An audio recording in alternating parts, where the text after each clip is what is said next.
As I understand, there was always an offer for the towns and the territories being attacked for them to surrender peacefully without the loss of life. Yes. And the alternative would be the near complete loss of life. Yeah. Can you speak to that? Genghis Khan had a precise system. Exactly.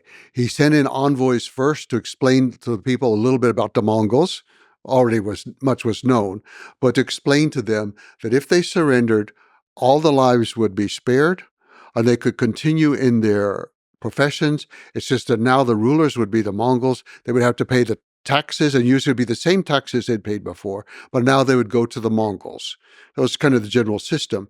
And because you only have 100,000 soldiers, you can't leave a detachment there.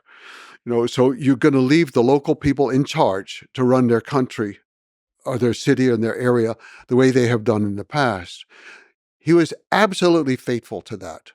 In one episode in the north of Persia, modern Iran, his son-in-law, Toghtar, he violated that and was stealing and looting from the people who had surrendered. Genghis Khan called him in, and he stripped him of his rank, and he said, the next city, you go first as a common soldier. And of course, he was killed in the next battle. I don't know the name of the daughter, unfortunately. I've tried to figure that out. But anyway, it was a close relative to him, and he was killed in the next by violating this law. So that was the law. So then, if the city fought and the Mongols won, they did not kill everyone. What they did was they killed all the leaders. They felt like the elite had not served them well, and they usually killed the army because they couldn't incorporate the army into their own. The army had failed.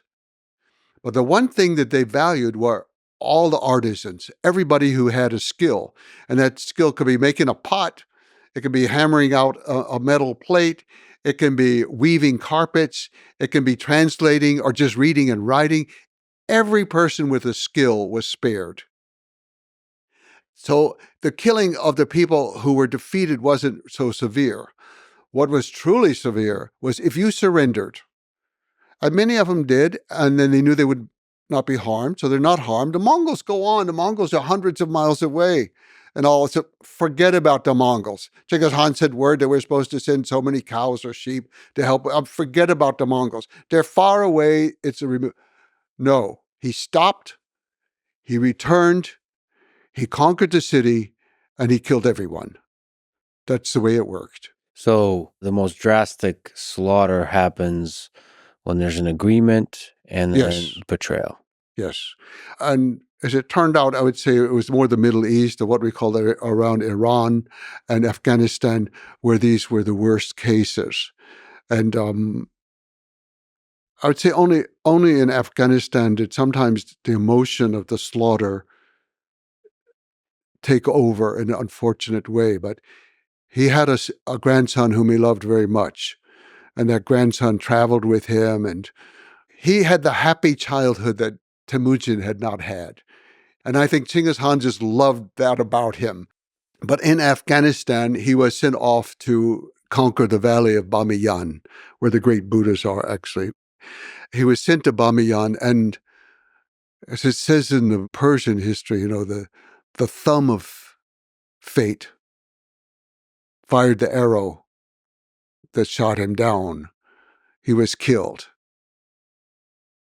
And for Genghis Khan, he had never lost a family member, not one. None of his sons, none of his grandsons in battle. He had not lost them. And now to lose the most valuable grandson you have, the one that's your pride and joy in so many ways. And so he called the father, his own son, to him and did not tell him. He did not announce it to the public. And the son came, and the son didn't know why he was being summoned. And Genghis Khan said, you have to tell me that you will not cry or moan when I tell you this, but your son is no more. And the father no one was allowed to moan.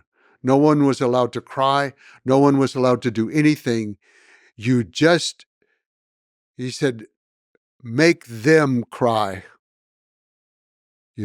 He came down on the people of Afghanistan so harshly. And it went on for weeks and weeks, the killing in Afghanistan. And then it just kind of wore itself out. He recognized that he had allowed his emotions to overcome practicality, and the slaughtering of these people should stop. And so he did. But that's the only time I know of that he really kind of lost control of his own emotions. And it's something we can all understand, but his response was truly extreme of, we will not cry, we will not mourn. They will cry, they will mourn. So that goes against the cold, rational way he approached war, which is peace is offered, Yes. and then betrayal is punished. I should add, he did not slaughter the people in the peaceful towns. What happened was the killing of what people thought was the heir, and he well may have been, of Genghis Khan. The killing of him revitalized a lot of people's hopes, and a lot of cities revolted. The ones who did not revolt were not killed. But the cities who revolted, he killed them all. There was a mass slaughter.